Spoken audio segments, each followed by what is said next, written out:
All right, we're trying to go live again here. Last time it suddenly cut into some music. Um, let's face it, a lot of people these days are working at jobs they hate and they want to move on to something better. Uh, and every day was created for a special use.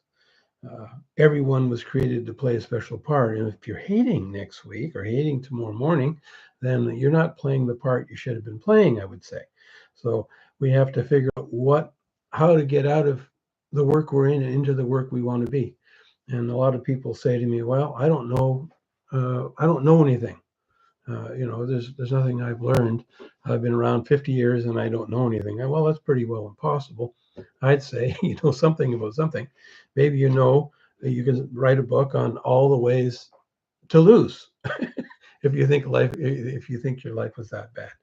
But let's face it, everyone has learned something, and now you just have to become an expert in it to go to that next level so you can make some money. And a lot of times you don't have to be that big an expert. I mean, you get people teaching, say, guitar lessons, and they're 4 lessons ahead of you, five, maybe 10 lessons ahead of you, but they're not an expert player, but yet they're teaching. And don't put it down because sometimes someone that's not too far ahead of you has really figured out how to do something and can teach it. Where if you were to, sit down with Jose Feliciano or something, uh, he'll be talking so far above your head and expecting you to understand a bunch of things about guitar and you have no clue. So uh, sometimes you could be a teacher for a subject matter, anything. You could, let's say you love playing video games and you're really good at it. And you know particular video games very well. I mean, there's people out there that want to get up to your speed, that want to learn. And, there's a bunch of things you can do. You could create a course, sell it. You could do live training. You could have them come to your house and watch you play video games and get paid. So, can there be any money in that? Certainly.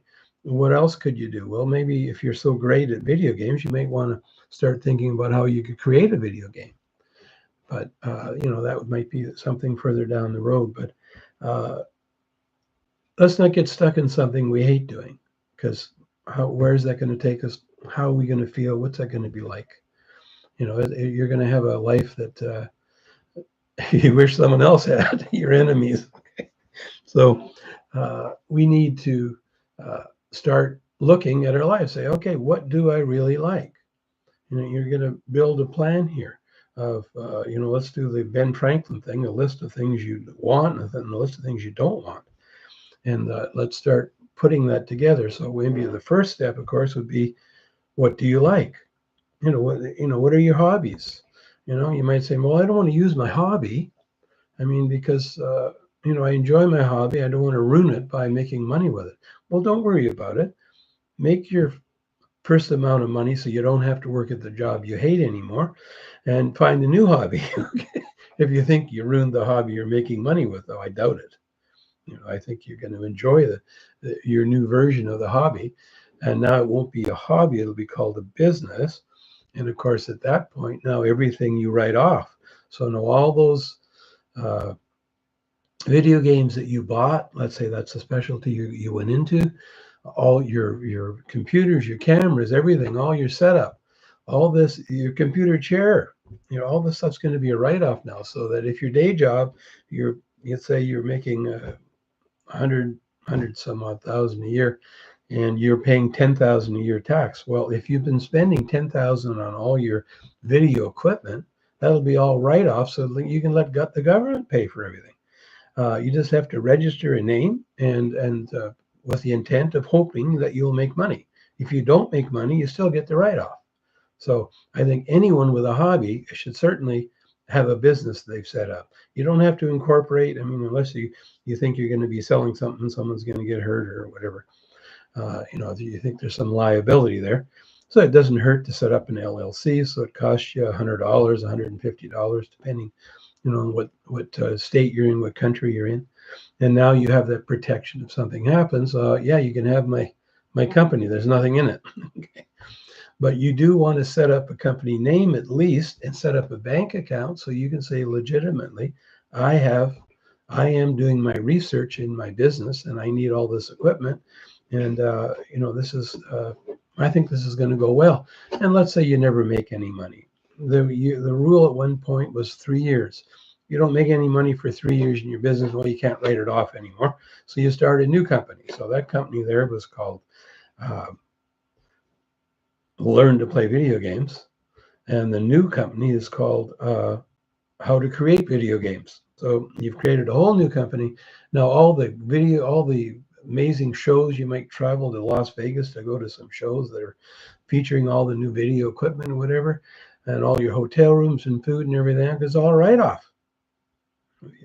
There's no, if you owe tax, the government's going to help you here, and so you want to use every tax break you can. You say, well, I don't know if I'll make it anyway. Don't worry about that. Okay, you set up the company to try to make money, and if you know most people failed at it, that's not a problem. You tried and it failed, and so you started the second, third, and fourth company. Every 3 years, at least that was the rule at one point. Who knows? The rules, the government's changed the rules daily, so I can't tell you what happened today. I haven't read up on what's happening. So, okay, let's design a life that makes sense to you. So what do you like? Okay, that's a big part of it. What are you talented at? Are you athletic and, you'd like to have a studio where you're training people how to weight lift or whatever, or you want to open one?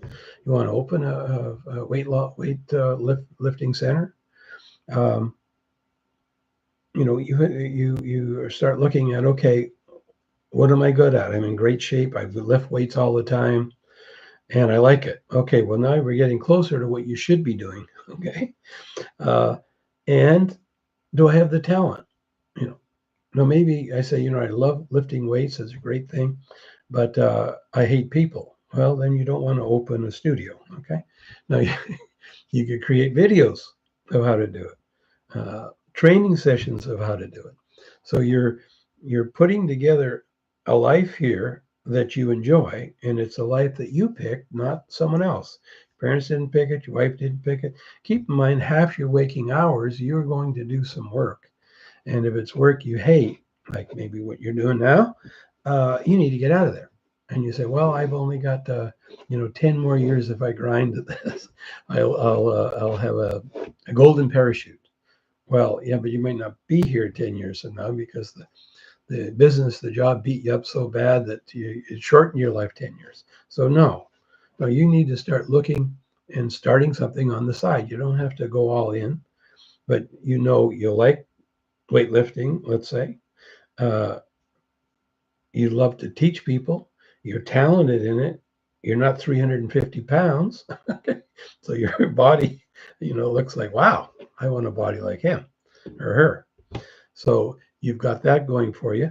And you start just uploading videos, on YouTube or wherever else, to start a blog, start talking about the field.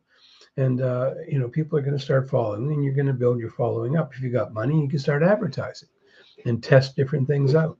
And maybe you can start designing some new equipment for weightlifting that no one else has ever done. I love the whole invention breakthrough area, but I'm thinking of innovation. Sometimes it's not an invention, but it's an innovation of how to apply something that's already there. Maybe you figured out how to use a weight, one of your weights, in a new way to build a muscle that no one even knew they had. Now, obviously, I don't know anything about weightlifting. Okay, I don't have the weightlift body, and that's not happening. And just let me take a look here and see anything. I'm not sure how the chat works, and if I've got it on, I hope I do. I'm not sure. If anyone's got any questions of how to design that life that is worth living, and you'll live longer and you'll enjoy it more, and don't worry about the money. Now, I know some people say, well, look, I've trained all my life to be an attorney, and by the way, I've promoted attorneys, made great money doing it. But then I started to not working with attorneys because I was having a lot of problem getting my checks. So, but again, not there's good attorneys, there's bad attorneys. I actually created a course on it.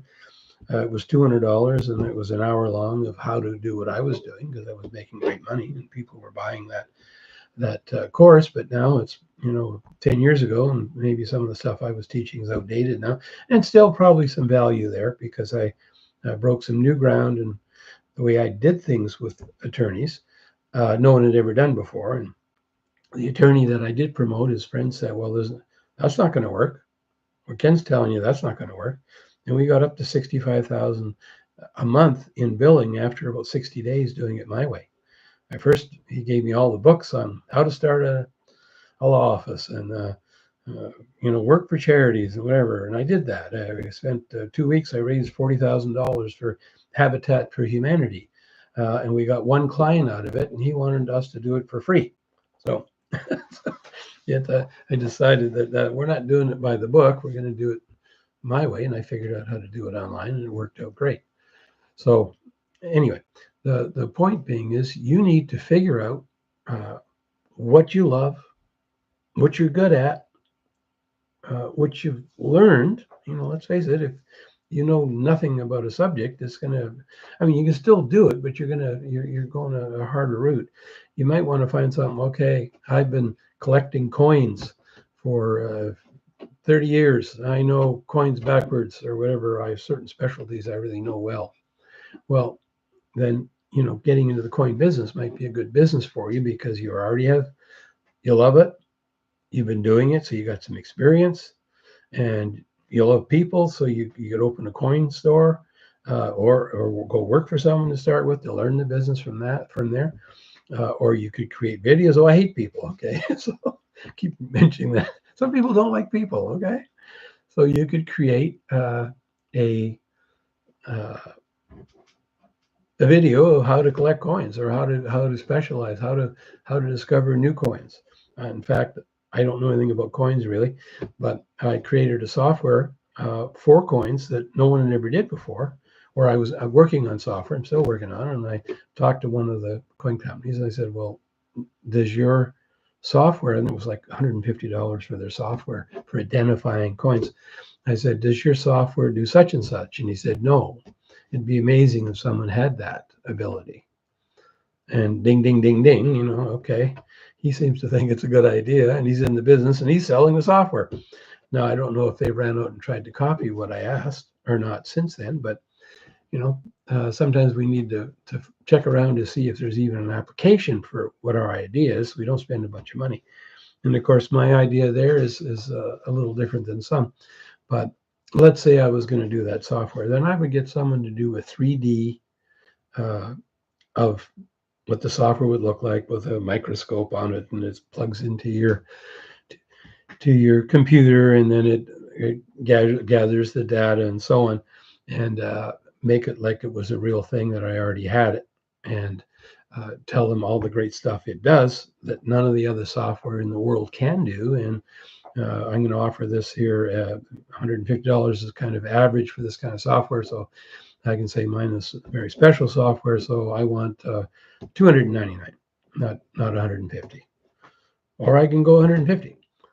Well, you need to do an A/B testing. So let's try $150 and try $300. And which one made me more money? It doesn't matter if one made more numbers. If it made more money at $300 and could sell half as many, then that's the way I want to price it. So you get a website, you create a landing page, you go out there now on YouTube or Facebook and say, okay, you've got this new software that does such and such. I don't want to explain what it is right now, but this new software will do such and such. Click here. They go over to your landing page. Your landing page makes them give you their email. Okay, put your email here and we'll take you over to the page to see the product. So now you've got their email for future products, okay, future things. And then they go over to your web page. They see the pricing. They click on it. It goes over to your credit card page. And this is counting the pages. We know how many people clicked over there, because most people that will click to that page is planning on buying it. Then at that point, you say you're still polishing the product. You still haven't totally finished it. They wouldn't get it for 60 days. So if that is okay with you, instead of the $299, I'm going to let you have it for $199 if you go ahead and order it today. And if for some reason it's longer than that, we will refund the money in 60 days. So now that people know what's going on and they want it or they don't want it, and now you just start adding the numbers up. 100 people clicked over there and only 50 of them ordered it. But you know, the other ones would have ordered it if it wasn't for the fact that, you know, you don't have a finished product. And you look at the figures and say, okay, and you've priced it with someone that knows how to create, you know, apps like that. You've already priced how much they would charge. Let's say it's $10,000. So now you've just collected $20,000. So you're going to go ahead and do it. Or you collected $100, $300, one deal, and you say, okay, let's do a bit more advertising and see if, you know, change it maybe and see if I priced it wrong or whatever I did wrong, and go at it again because you got some feedback, but not enough. Once you see that you've got more money coming in that's going to go out to develop the product, you go ahead and have them do it. And in 60 days, you will be shipping that product. And it might not be the finest edition, but you're going to give free updates and so on. And you're going to refine it to where you're charging $500 for it. And you're the only company in the world that your product can do that. So maybe I got off track here, but I'm just trying to show you that you can take what you already know and make money with it and change your future. You know, this can change everything. $1 million idea can change everything, don't you think? Now you won't have to go to that SOB, no, to the JOB tomorrow morning anymore because of what you've got. So you started on the side. If you can afford to, you know, throw the job away and just jump in, you can. I probably wouldn't recommend that, but that's up to you. But if you go in the way I'm saying and spend 10 or 20 hours a week on the side developing these ideas, you will eventually get something off the ground that you love, and then you can quit what you hate, and you can go into the work that you want to work, and just sleep on it. And hopefully you have some sweet dreams about this tonight. Thank you for listening to me.